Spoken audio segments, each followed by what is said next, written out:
Welcome to SEC Football Live here on the 440 Sports Network, brought to you by M.L. Rose. That is Trey Wallace, Outkick.com. My name is Braden Gall. Trey, good afternoon, sir, on a Monday. How are you? Yeah, changing things up. I'm good. I'm ready to go into hibernation for a couple days. That'd be nice to get ready for the playoff. I feel like I put some miles on the car lately.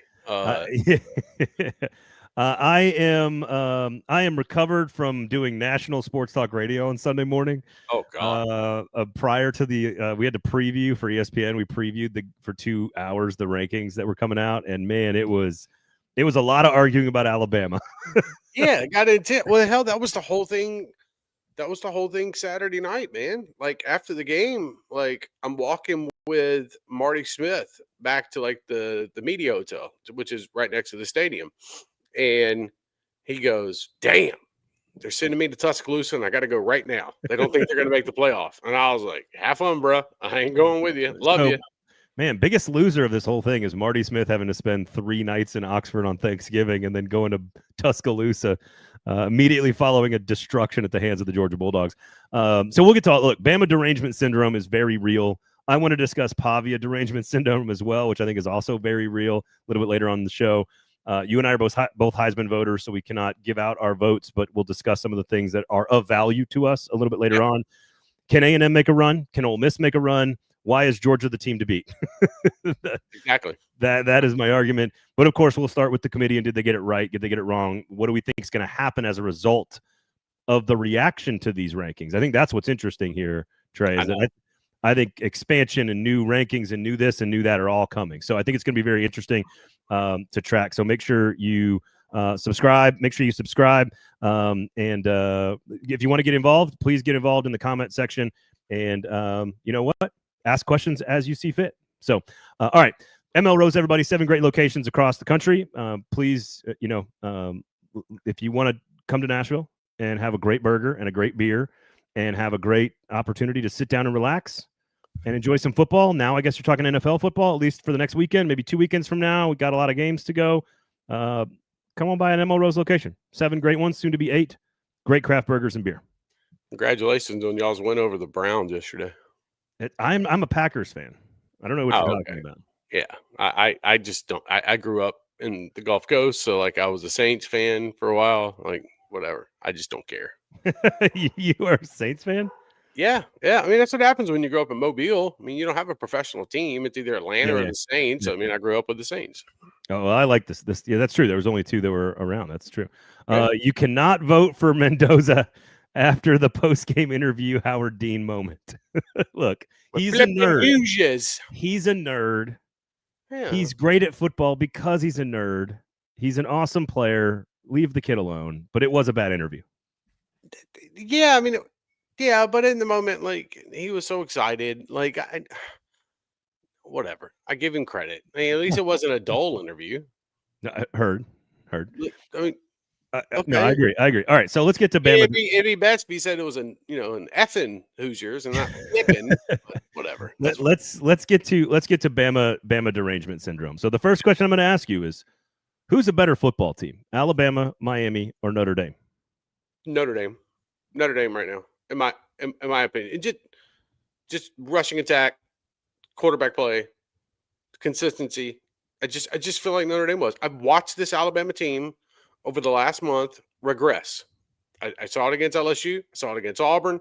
I was watching it on Saturday. The only reason I went to the SEC title game and not Indy is because I knew that if there was going to be a bad loss for Bama, that the conversation would center around them for 24 hours. And that's exactly what happened. Like I told Pate on the field before the game, I was like, I think Georgia wins by 3 scores. And then there's going to be a conversation that has to be had.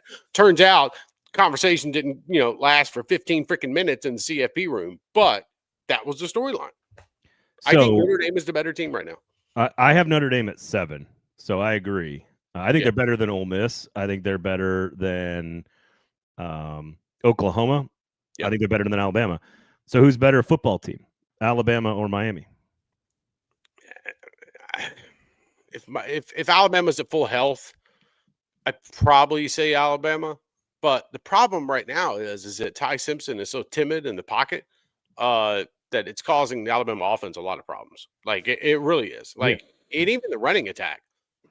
Like to me, that's off base. Like everything, it just I can make an argument for Miami. I could. I really could. But I think Alabama, like overall. So like what's team? And it's a tough question. What's really fascinating is the years that I have argued about these rankings with like Big Ten fan. Yeah. A lot of it is about like eye test and how you're playing and how I feel about watching your team. Right. And that I don't think Iowa is better or Michigan State is better or whatever. I don't think they're good enough. But a lot of times they have pretty good resumes. Yes. The opposite is true for Alabama. I don't feel very good about this team currently as it is playing right now. Right now. No. Now, they played a really good game against Oklahoma. They were the better team, but the turnovers cost them and they lost the game. They didn't play a particularly great game against Auburn, although they were largely in control up until like a moment there.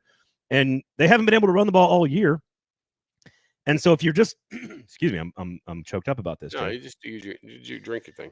If you are talking about eye test and form, right. Notre Dame is by far the best of the three. Yeah. And Alabama doesn't inspire a lot of confidence.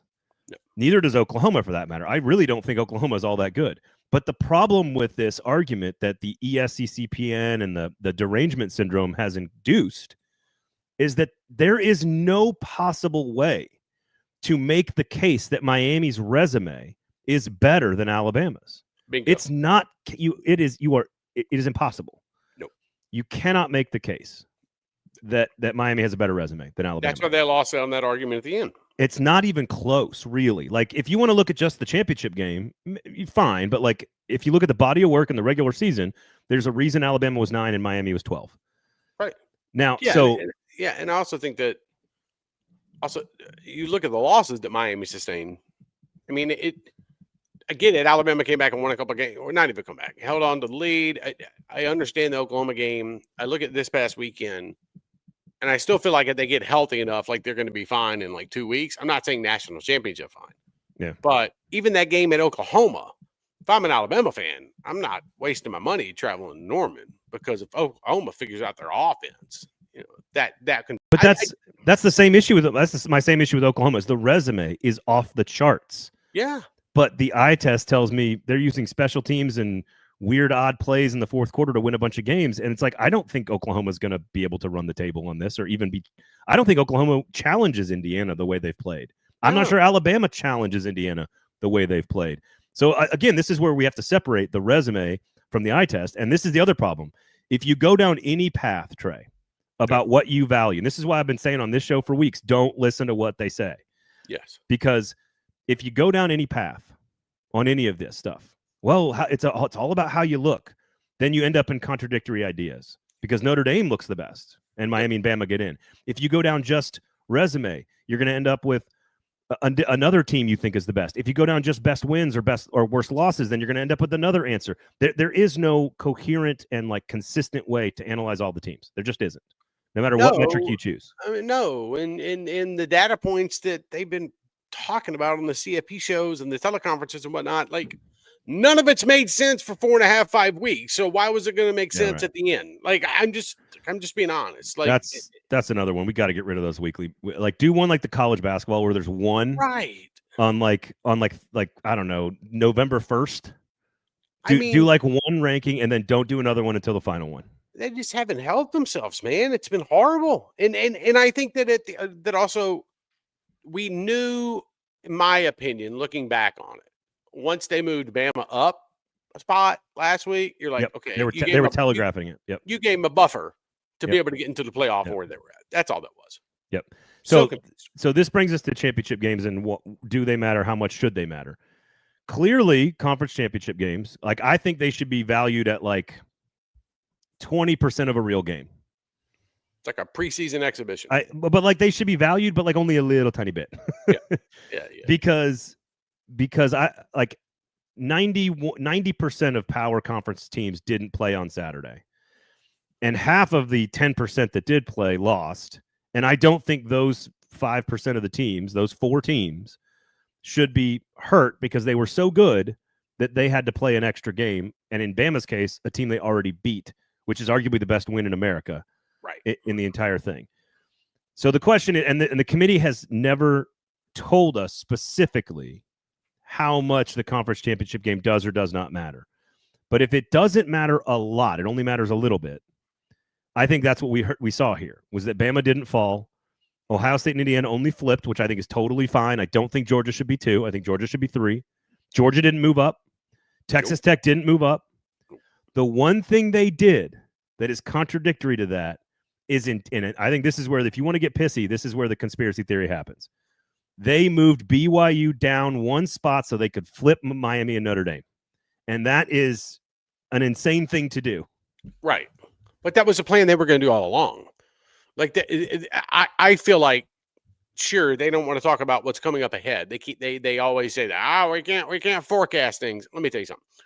They were forecasting things. That's how it was going to go. If BYU lost, especially with that bad loss earlier in the season, Texas Tech, we're going to drop them back. But at the same time, it was just weird that you kept Alabama there. But where are you really going to put them because you think they deserve it? Like, I don't understand the talking points, but I understand the thought process. Does that make sense? Like, so you're okay with them flipping spots, even though neither team played a game? But even though you just said Notre Dame is better. I'm okay with it because I thought they should have done it 3 weeks ago, and they waited until the last ranking to do it.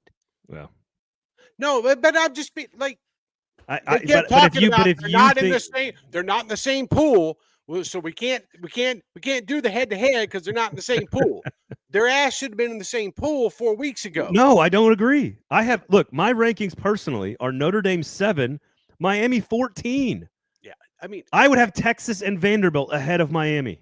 But I'm just going off what the committee has done over the last 4 weeks. I'm not talking about you. We're talking about me. I'm talking about they kept progressing Miami up the rankings, and it's like I kind of feel like I see what they're doing here. Oh, they got to the final week, and they were like, "Bam!" No, it's easy to see why they did what they did, and for them to explain. I just think it's wrong. Yeah, no, I definitely think it's wrong. Notre Dame played the best supporting actor in this role of television drama over the last 4.5 weeks, and they got racked at the end. Bama, here's the thing. You cannot take Bama out because they had to play Georgia, even if they didn't look good. Right. You can't do that because if Miami had to play Georgia, they would have looked the same, and they would have been left out. That's exactly right. So, like, I don't think you have to base it on the regular season, which is what I think the committee did. The problem is that they changed their mind without any new information, and that's the frustrating part. Their mind. I don't know if it's more or less. Trey. They waited to do this shit until the final week, which is why Hunter Yurachek comes out and says, "Well, I urge the committee to go back and watch that week 1 game."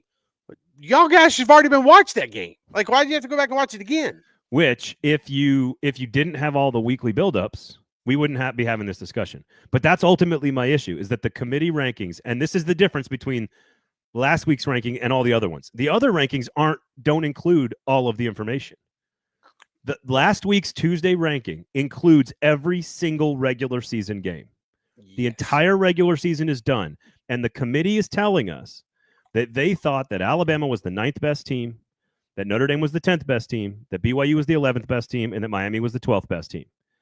I forget the fact that I think Miami and BYU both should have been behind Texas and Vanderbilt. I thought Texas and Vanderbilt were better teams on paper and resumes and should have been ahead of them. But forget that for a second. The committee told us after every single regular season game had been played that it was Bama, Notre Dame, BYU, and Miami. 2 of those teams didn't have to play. One because they're not in a conference, and the other one because they weren't good enough to win the tiebreaker. I'm looking at it right now. Yeah. I'm pulling. And so if every single piece of data has been collected on 90% of the teams, that decision in those rankings should be relatively final. Almost final. Right. Because you've seen every game for every team. Pretty much you're saying what are we doing? The point of what are we doing? Right. That's where I agree. I don't disagree with you. I don't disagree. Now, to be fair, someone's going to be pissed in all of this because James Madison got in. And if we want to blame somebody for Miami's situation and all of this, blame conference expansion.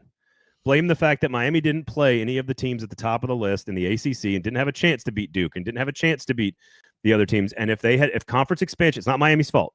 But if conference expansion doesn't happen, Miami's in the championship game. I think they probably win, and they take the automatic bid, and James Madison's out, and this whole argument disappears because then Notre Dame gets in, and Miami gets in, and Alabama gets in, and no one argues about Texas or Vanderbilt or BYU or Utah.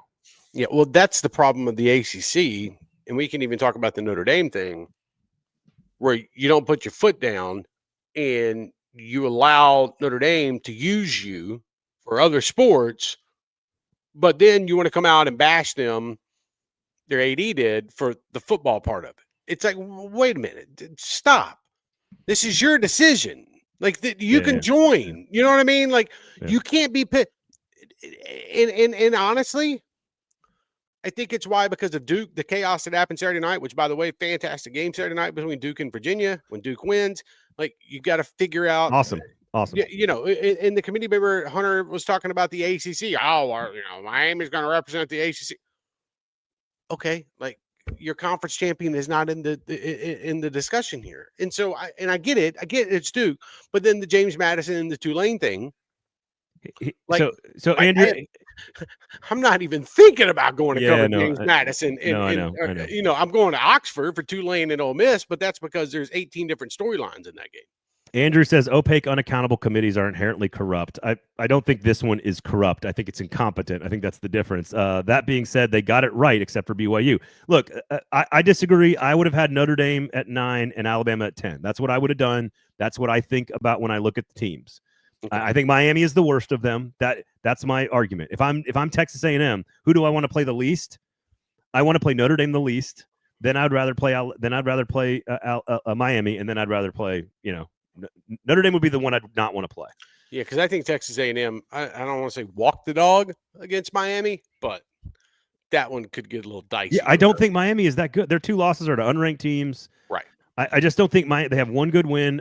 I have not seen a great football team at any point. Honestly, their performance against Pittsburgh was probably the best look that Miami had all season. But remember, Pittsburgh didn't give a shit because they could have lost 100-10 and they'd have been fine, which they then backed up and went and beat up on Georgia Tech, which whatever. Well, no, that was the first. That was Pittsburgh against Notre Dame, or against that was against somebody else. That was against Notre Dame, not Miami. The last week of the regular season. I think, they definitely did not. They were definitely game planning for Georgia Tech 2 weeks in a row, for sure. Yes. No, I just think I think Miami's the worst of the 3. So based on everything, eye test, resume, wins, loss, like you name it, I think Miami's the worst because Alabama's resume is absolutely better than Miami. But the other thing too is, like, I don't know if the committee was trying to, like, stick it to Notre Dame, or they screwed themselves so bad over the previous 3 to 4 weeks where they had to make that call. You know what I mean? Like, no, I agree. Why would you want to keep Notre Dame out of the playoffs with all the ratings that you would get in the eyes and the tickets sold and whatnot? Like, so I don't think it. I just think they were stupid. I don't think. Right. It's not corrupt. It's not corrupt. It's incompetence. No, it's right. It's not corrupt. It's just we're just plain dumb. We don't know what to do. I do want to ask you about this because I think I don't think Ole Miss has this problem, or Oklahoma, or even I think Notre Dame probably has this to some degree. I don't think Miami does. And that is this sort of like this brand Bama derangement thing that has happened to all of our brains because we have seen the Saban Bama for so long that, like, I actually think like all sides are kind of guilty of this for different reasons and with different outcomes. And what I mean by that is I think the casual football fan that actually thinks Bama gets some benefit of the doubt because Nick Saban won 6 championships, I think they are deranged when they think about that. But I also think that sometimes the powers that be, the committee, like, I think Bama is actually getting knocked sometimes because they're trying to intentionally overcome that. When you and I have conversations or people have talked, the point is that Alabama, there's a preconceived brand thing that happens to our brains that I don't think we can even, like, even if it's unintentional, it's there. Which is why, like, I'm looking at Alabama going, like, I don't think they're one of the 9 or 10 best teams when I watch them play football. But unequivocally, their resume is. And so, like, that's why I'm so I do think that the brand thing exists. I don't know if it played a factor in all of this, and I don't think it's why they're in the playoff. I don't. No, because you couldn't put them behind Texas or Vanderbilt. Do you know what I mean? So you had to have a spot for them for what they had done during the season. And period. Their resume is unequivocally better than Miami's. Got the best win of the year. Period. And a win over Vanderbilt. Right. Yeah. And having to go into a hostile environment at Auburn and win with a gutsy fourth down call. Exactly. Andrew, Bama beat a slew of good teams, though. Notre Dame and Miami didn't. That's it. Again, right. But I'm not saying they're better. Oh, man, I hate that shit. When everybody's talking about Bama's 4-game winning streak against ranked opponents, well, I'm sorry, the CFPB kind of racked that when they said, well, that Vanderbilt win over Tennessee really doesn't matter anymore because Tennessee's not ranked. Okay, well, I don't want to hear about Vanderbilt's 4-game wins. I mean, Alabama's 4-game win streak against ranked opponents because 2 of those teams aren't ranked anymore. Again, it's going off the committee. Having that run where they went on the road too, yes. against Missouri, the way they played again, if you watch the tape of the Oklahoma game, you could easily be like, Alabama deserves to be ahead of Oklahoma. If you watch, this goes back to the Notre Dame Miami discussion, which is. And by the way, I'm not arguing because of the Bama system. I'm arguing because of the data points and the talking bullshit that they fed us for entire 5 weeks. So here's the problem with the entire thing: is this argument right here from Rebel. Oh, Bama lost to Florida State. Well, it turns out there are 11 other games on the schedule. Turns out. Yeah. It turns out you can lose Miami lost 2 games to unranked teams. SMU. Same thing. So my point is that if you're going to reduce the entire thing, the entire 12-game season, and everybody's schedule and everybody's quarters and everybody's 80 snaps a game and hundreds of snaps a year and all the different nuances that you should take into account to try to evaluate who's better, which is a very hard thing to do. This is, admittedly, the most difficult decision the committee has had in 12 years of doing this. But if you're going to reduce the entire discussion down to, well, Bama had 1 bad loss, then you're not really doing the job of the committee member. You're just being a fan, and I'm not trying to pick on you, Rebel, but that's missing the entire point of the job. Isn't it the same shit that we've been talking about with Notre Dame since the August 31st game against Miami? Yeah, right. Well, and Miami beat Florida State. Yes, of course. If we're going to reduce 2 seasons entirely to 1 outcome, you've missed the entire point of the job, right? Because there is no argument that Miami's resume is better than Alabama's. There's not a metric that you can use that says that Miami is better than Alabama. Now, unless you just believe they're better on the field, which actually I might agree with. I don't know. All I know is that Alabama's not. I don't want to say not a good football team. Alabama's not playing like the 9th-ranked team in the country right now. Right. Period. This is why Notre Dame is clearly playing the best football of almost anyone. Yes. They are destroying people. I don't care if the schedule's not good. Winning by 30 or 40 points a game is incredibly impressive. Yes. They are very good. I would not, if I am A&M, I am so much happier with Miami than I would be with Notre Dame. Syracuse by freaking 68 points. They're crushing people. They're just beating people's ass. So I understand why they're upset. It's not lost on me. I get it. I do think that they deserved a spot, but there was only that. Now, at the end of the day, 3 teams, BYU didn't help them. At the end of the day, I'm totally down for Miami to be in. Here's the other thing. No matter what had happened, if you had gone Notre Dame, Miami, or Notre Dame, Bama, I'd have been fine. Or honestly, at the end of the day, it's hard. I'm personally, I don't actually care. I think all 3 of them deserve to be in. If one of them gets left out, I understand why that one team would get left out. At the end of the day, my issue is with the committee's prior rankings. The process is the problem here. The process was telling us one thing 5 days ago. Yes. 90% of the teams didn't play, and now the process is telling us something different. And that is the part that's frustrating, especially if you're a Notre Dame fan. Now, also, I'm here for the petty. Don't go to a bowl game. I love it. Yeah, I do love that. And also, if they would not have put Alabama into the playoff, the SEC title game as a whole, which, by the way, needs to just be shuttered anyways, I agree. It would have been Greg Sankey and them in Birmingham would have come out with torches and burning couches if Bama didn't get into the playoff. Yeah. Well, and again, if you're wearing the patch, if you have the A on your shirt, or if you have the U on your shirt, or if you have the ND on your shirt, of course you're gonna scream bloody murder. That's the job. Right. Adam says, "What about BYU?" If I'm BYU, I'm pissed that we dropped. After 12 games, the committee said we're better than Miami. After 12 games. Why did the committee? Because they had to play Texas Tech a second time. They're worse than Miami now. Like that's a stupid reason. BYU got their ass whipped twice by Texas Tech. That Not is even close. That is different than Bama. Objectively, that's different. I agree with you. And I made that argument. Don't get me wrong. I made that argument yesterday that BYU gets curb stomped. They dropped. Alabama gets curb stomped. They dropped. They didn't drop. So where is the middle ground here? I did make that argument yesterday. What I am saying is for the folks out there with the BYU side of it, it's you got your ass whipped twice and you got beat up twice. It wasn't close. It is different. I don't disagree with you.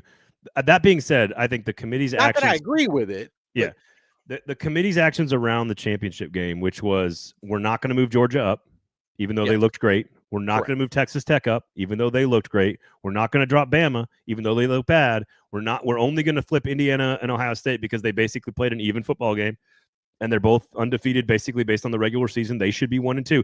The committee told us based on their rankings that the conference championship games weren't that important, except for one team, except for BYU. And I think they did that out of convenience, not out of they actually think they're worse than Miami. That's my issue with this. If you want to say that Miami is the better team, I totally am fine with that. But put Miami ahead of BYU last week. Don't do it this week. Like, don't do it because BYU had to play an extra game. That's my problem here. Is the process, not the you know. I don't disagree. I just looked at Bama and I saw what they did against Auburn, and I was like, okay, this doesn't feel like a team that's going to go in there and give Georgia a game. You know what I mean? Like, no, we both picked Georgia easy last week. Right. And so I just, it's how the cookie crumbles. It's unfortunate. And I'm just telling you, I think we're about to see, I talked to a lot of folks in Atlanta about this, from the ESPN side to the SEC side. I think we're about to start seeing play-in games. They're going to happen. And this SEC championship game, like, sure, they can put that exhibition on and somebody can raise a trophy if they want to at the end of the game. But I think the play-in games are where it's going to be at in the future. I think that's where we're going. Somebody, I don't disagree with you. Somebody mentioned, did Notre Dame and Vandy play somewhere this weekend? Because that would have been an awesome football game. They tried. Like, truly a great football game. But I do, like, when you think about and that wasn't bullshit, by the way, from Clark Lee. Like, I know the conversations they had. They tried. They were going to play that damn thing in Puerto Rico. If you were watching Indiana, Ohio State, it was great for like its own reason. It was great because it was like historical context of Indiana, the two undefeated teams, 1-2. They're both in Indianapolis. They're both in. Like that was a really great football game, fun football game, but kind of like for different, like, unique reasons. The Virginia Duke football game was great for a different reason, which is the automatic bid angle, and that is what the Big Ten and the SEC were fighting about all summer long, which is that 3 versus 6, 4 versus 5. Here's my issue now that I've watched this, though, because somebody said this about Notre Dame. They make their own schedule and absolutely play no one aside from 1 to 2 games. I disagree with that. It's year to year. Sometimes that schedule is much harder than your average conference schedule. Sometimes that schedule is not. And so that's what I don't like about the 3, 6, 4, 5 play-in games, is that you're like, some years the Big Ten's 4th team is bad, like this year. Sometimes the Big Ten's 4th team could be like number 8, or the SEC's 4th team is Oklahoma. Right. And the 5th team, what I would love to do with the play-in game is have it be flexible in the standings, where, like, if in this year's rankings, for example, we know that Georgia, Ole Miss, A&M, and Oklahoma were probably already locked in. Right? Yeah. Because 3 of them didn't have to play Georgia. But anyway, those teams were locked in.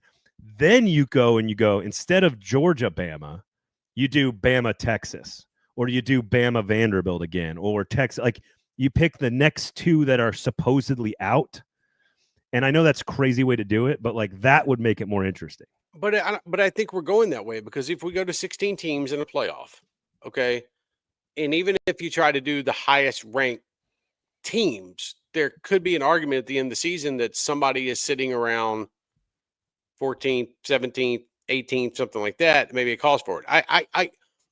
Here's what I'm getting at. The SEC title game did not feel like the SEC title game on Saturday.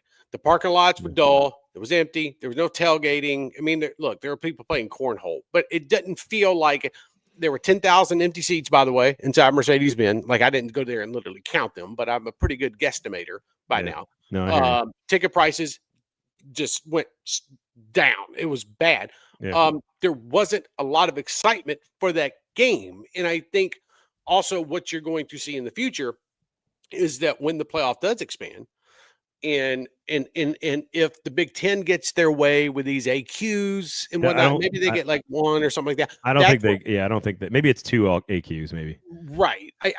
So I just feel like, and I had two people mention this to me, that I think it would be fan-freaking-tastic.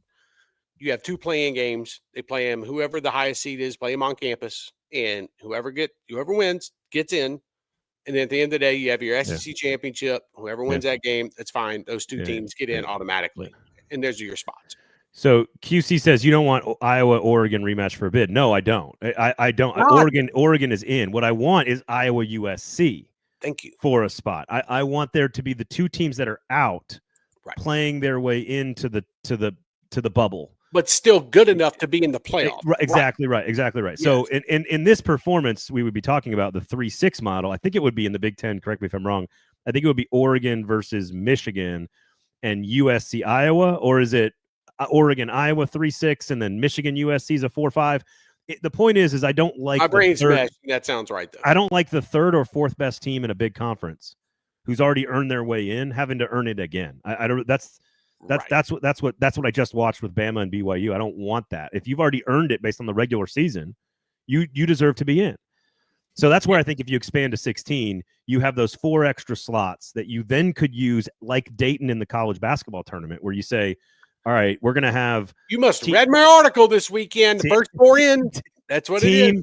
It's team 16 and 17, or team 17 and 13 versus team 14 and 18 versus you know what I'm saying? Like it's or it's 13 versus 20, and 14 versus 19, and 15 versus 17, and it's the last 4 in and the first 4 out playing. Yeah, that's it. That's it. Right. That's your 4 spots. Like have at it. Like and it would be viable because those would be teams ranked in the top 20. Right. Exactly right.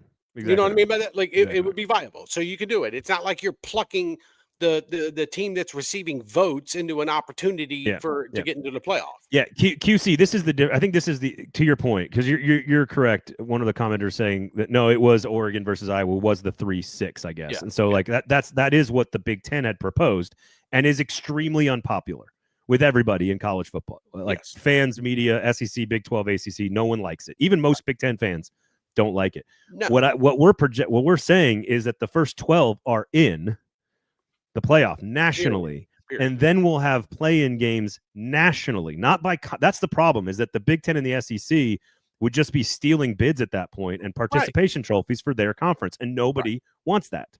But if you told me that Iowa is number 20 and Texas is number 13, well, the winner gets in.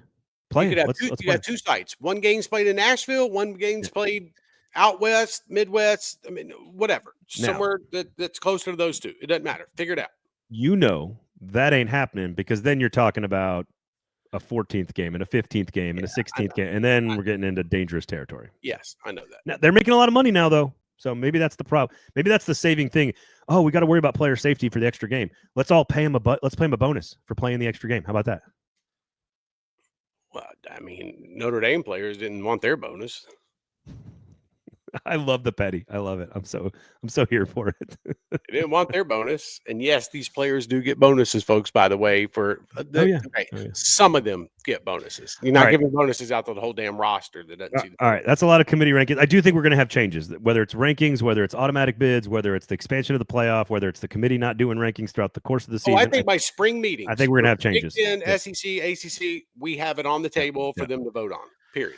No question. It was supposed to be this past week, but they meet at these playoff games and at the championship, so they'll be talking, and by January we'll have some stuff ready to go. So let's get to the actual matchups here. So Friday night you got Bama and Oklahoma in a rematch where Bama was the better team, but now Oklahoma wins. But now that game's back in Norman. That's 7:00 on ABC. The winner will play Indiana. Saturday triple header, 11 a.m. Miami at A&M, Tulane at Ole Miss at 2:30, and JMU at Oregon at 6:30. TNT's got to be just real frustrated with the JMU Oregon matchup because TNT gets the other two games. I can't wait to not go to Eugene for that game. And here's some ammunition for those that think like ESPN and like TNT does not want Ole Miss and Tulane. They don't want Ole Miss. Ole Miss is not a draw. No, they're not a draw. That's why they're gonna have to have freaking Kiffin talk for 3.5 hours. No. So first question. Not right. No, that's not rightful, but go ahead. Initial reaction to the 12-team bracket. Now looking at the actual matchups. Initial reaction to who you think is going to win the whole thing, and why is it Georgia?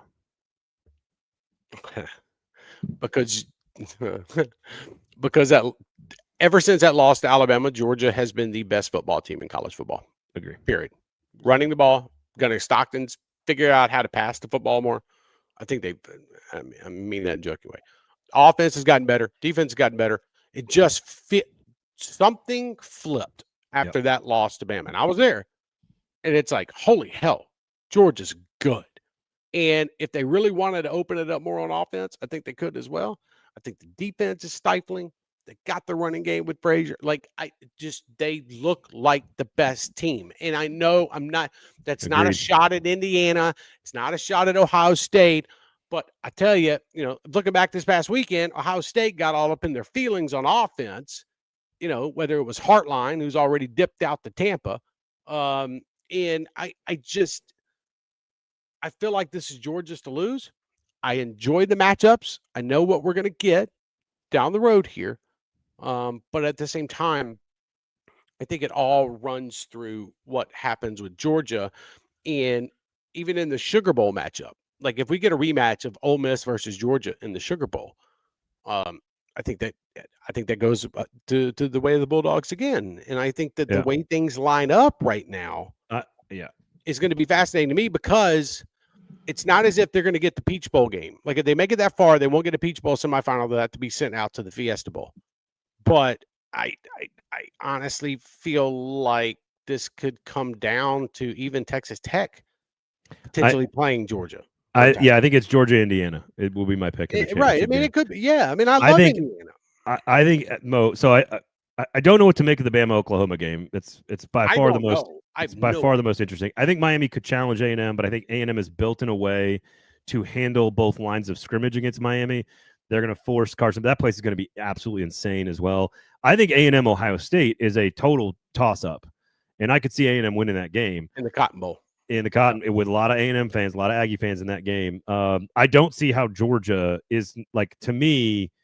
If it's Georgia Ole Miss, we've already seen that. If it's Georgia A&M, I think Georgia matches up really well. Or Georgia versus Tulane. Georgia Tulane, Georgia Ohio State. I think Georgia's the better team of that group. So I'll be picking Georgia to come out of that half of the bracket. The other question is, can Oregon upset Texas Tech? They played last year, I believe, or 2 years ago.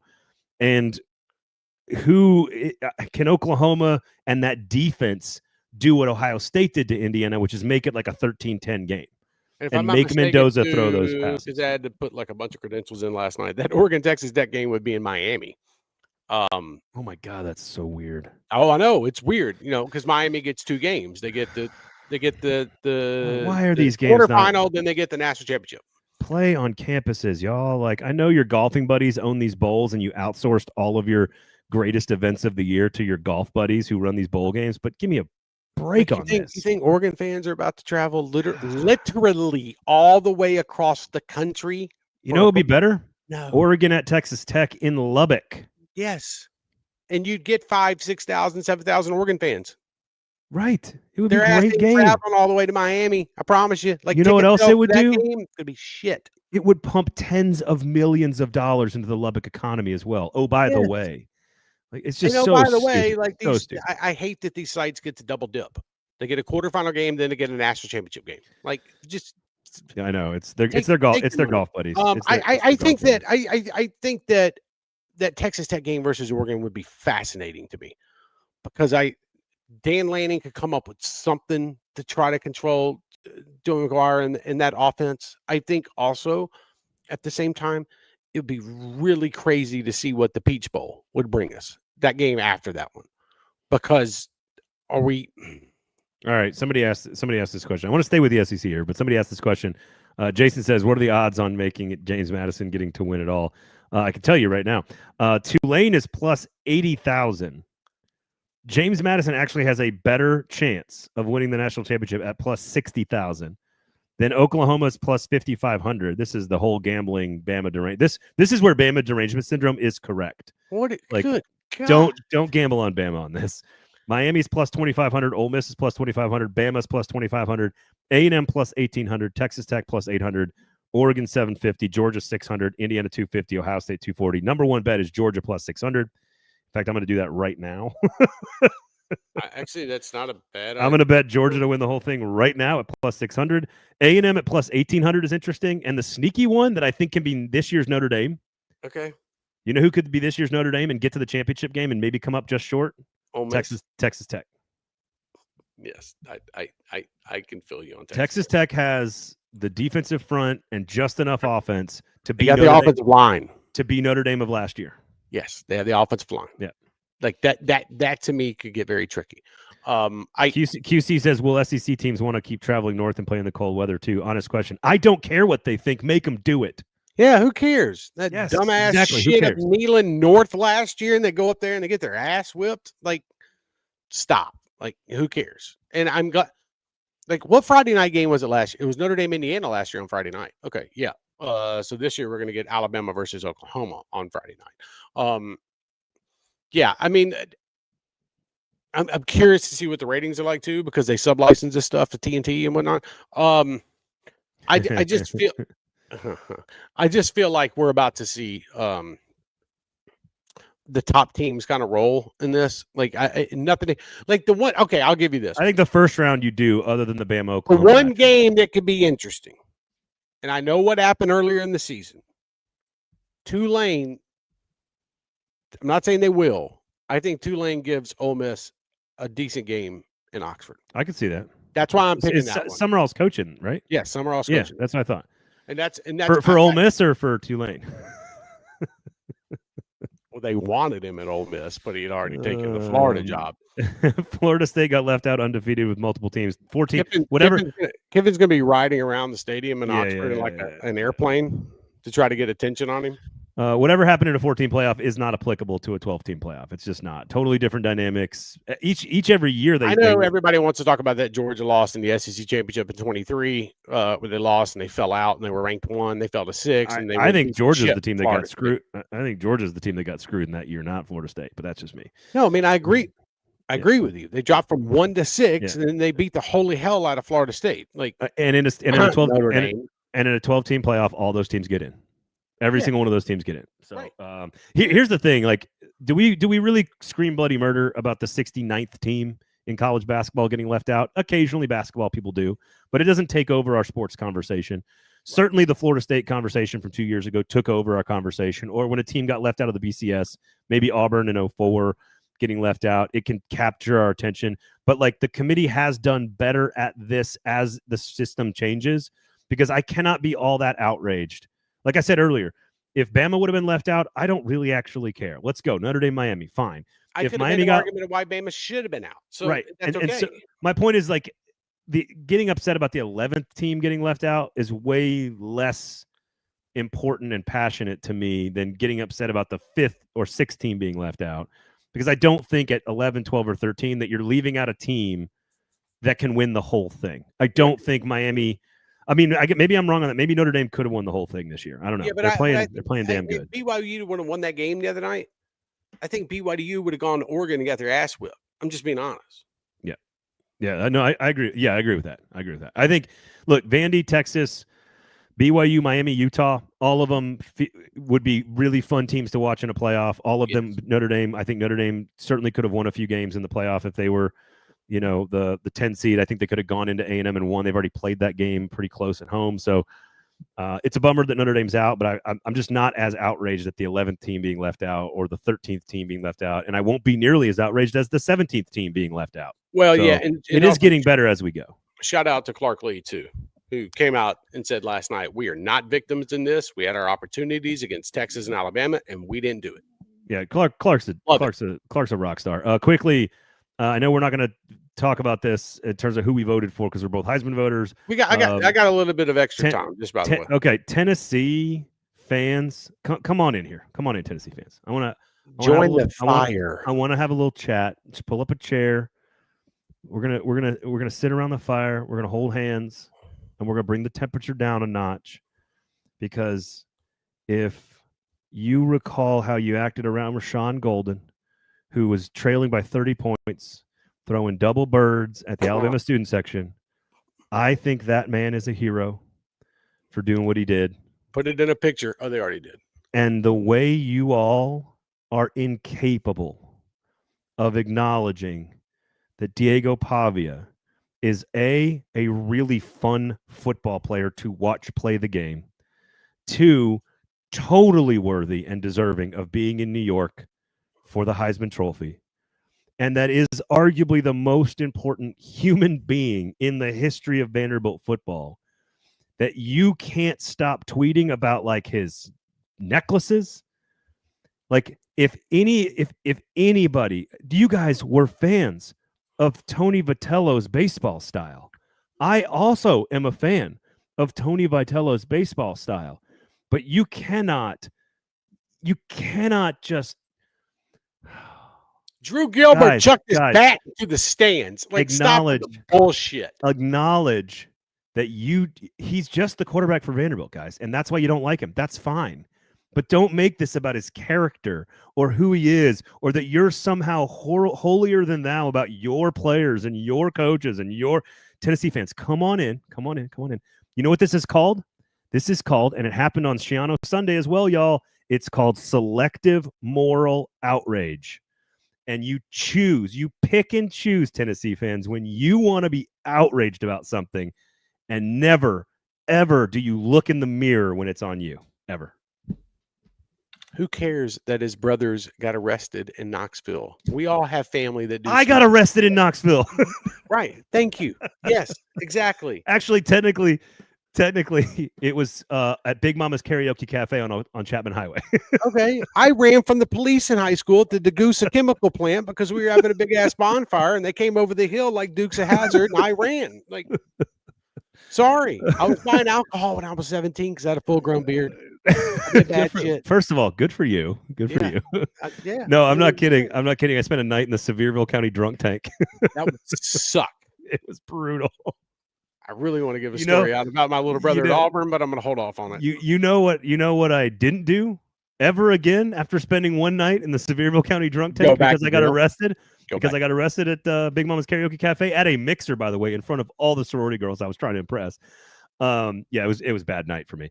It happens. Although maybe I might actually got a few numbers out of that deal, but that's the story for another day. I rode in the back of a cop car at a Tennessee spring game. No, that's good. That's good shit. You know what never happened again? What? I have never spent a night in a drunk tank, and I have never been arrested since then. So I learned my lesson. No, and I promise you, the NYPD knows the Pavias are on the way this weekend. They're gonna have to stop in Knoxville on the 9th, which is Thursday, for their court appearance before they go to New York City, and that's okay. Just a little slight detour. And you know what else? I didn't have millions of dollars and an enormous following all across the country. No, are kids allowed to be kids or what? At the UFC fight this past weekend. Are 22-year-olds allowed to be 22 or 23-year-olds? Excuse me. The other thing. Oh, take your middle-aged quarterback and take him out of there. Joey Aguilar's older. Yes. Tennessee has a 27-year-old defensive lineman. They do it with Kiffin. Bullshit. They've done it with Kiffin for years, and they now are doing it with Pavia. And like, you want another secret, Braden? It's so funny to me. Tennessee fans would have taken Diego Pavia in a heartbeat. 2 seconds. 2 seconds. 2 seconds. Again, and you'd have been burning couches with him after games. Diego Pavia trolls Alabama student section. Rashawn Golden trolls Alabama student section. They're both heroes, y'all. Just treat them the same. It's fun. We need this in college athletics, man. Like, damn. Like, y'all getting on the Tony Vitello for going to hit up all the Knoxville bars in downtown Nashville. And I love the way Tony Vitello coached baseball. I love the style Right. and the swag and They do. It was fun. But let's be honest, they're a bunch of douchebags. Right. He had Tennessee baseball players rounding first base like this. They're douchebags. It's during fine. the game. Just own it. Vandy's owning it. They love it. You guys Right. can't handle it. I love you, Vols. I love you, Vol Nation. No, my fellow alumni. Right. It's funny. It's funny. But I think thank you, Johnny Manziel, for getting us used to what was coming with Diego Pavia. Pavia derangement syndrome. Bama derangement syndrome. Just all the SEC derangement syndrome. And the rest of the country is they can't handle it. And we can't give out our votes. But I will say this. That young man deserves to be in New York City this weekend. 100%. And it comes out 100%. tonight at 5:00 Eastern time on ESPN. 100%. And then we can talk about our votes after. I sure hope a defensive player gets there. That's what I would say. That's my lone Easter egg here on the show. Yeah. I hope a defensive player gets I would hope final. One from the SEC gets there, one from the Big Ten. Big Ten Football, Paul. 10. It's a 10. 10. Yeah, maybe 2 from the Big Ten. The QC self-awareness here off the charts. He's an Iowa fan. His brother Pavia would be the soberest guy compared to all Iowa fans at the bowl game. I went to the original. Here's another story. I took my dad to the Wisconsin-Michigan State Big Ten championship game in 2011. It was the first ever Big Ten. No, it was one of the best football games I've ever been to. It was Kirk Cousins versus Russell Wilson. Yep. In the very first ever Big Ten championship game, and truly one of the best actual on the field football games I've ever seen. I remember that. Yep. Awesome game. They were out of beer at the Slippery Noodle and another bar that's right next to Lucas Oil Stadium. They were out of beer before the game. Damn. Credit Sparty, to Spartans and Sparty Badgers. and Bucky. Sparty and Bucky went down to Indy and drank it dry. I was told, judging by some things this past weekend in Indianapolis, it got a little bit crazy. I mean, there was no Mark Sanchez stabbing people type of shit going on, but no, some idiot kicker was getting naked and swimming in the channel at Broad Ripple. Sorry to my employer, Fox Corp, for that. Yeah, but yeah, whatever. No, I just think overall, I think that the culmination of the entire season has been fantastic. I think that we had some craziness at the end of the day, and that was the CFP committee. And the bowl games, I know a lot of people want to bitch about all these other bowl games that are going on. You're going to enjoy them. I'm going to be tuning in. It's going to be fun. I'm excited for some of these matchups. And the playoff, we're going to see. I don't know if there's a team like Ohio State from last year that just goes on a tear. Maybe Ohio State does the same thing as they did last year. So whatever. Georgia's not as talented as Ohio State was last year, but I do think they're this year's Ohio State. They're an overall team. I agree. Kirby said from week 3 when they beat Tennessee that this team is closer than any other Georgia team he's ever had. If that's lip service, then fine. If it's propaganda, that's fine. But you've seen them rise to the occasion and win every single game, other than Ty Simpson going berserk and going unconscious for 3 quarters. Right. And they came back and avenged that one. So the only time they've lost, they've already avenged it, and they avenged it in serious fashion. Dogs are going to – I have Georgia over Texas Tech, and I think you're right. This has been a great season. It's been a really great playoff race. It's been a great SEC season. It's been a great Heisman campaign. It's been a really fun college football season, and I hope the playoff games match the drama of the regular season. Yeah, and I hope tomorrow's Notre Dame press conference, I know this is an SEC show, but I really hope that it just goes absolutely bonkers at noon Eastern time. And they say, hey, ACC, we're leaving, and the ACC's like, that'd be fun. Okay. That'd be fun. Bye. ACC, don't count your – be careful what you wish for, ACC. I'm telling you. No, what I'm getting at is Notre Dame story's not going away for a while. So I agree. Buckle up and grab in. So. I agree. All right, ML Rose, everybody go check out ML Rose. Make sure you check out Trey at Outkick.com and on the podcast, The Trey Wallace Show. You can get to me all across the network, of course, 440 Sports. If you're watching on YouTube, please thumbs up, subscribe, notifications turned on. We're doing some other college football stuff on that platform as well, so check it out. And, of course, you can follow me on the Twitters as well. Thanks for listening, everybody. Thanks for hanging out. We do appreciate it. Peace and love. We'll talk to you next time.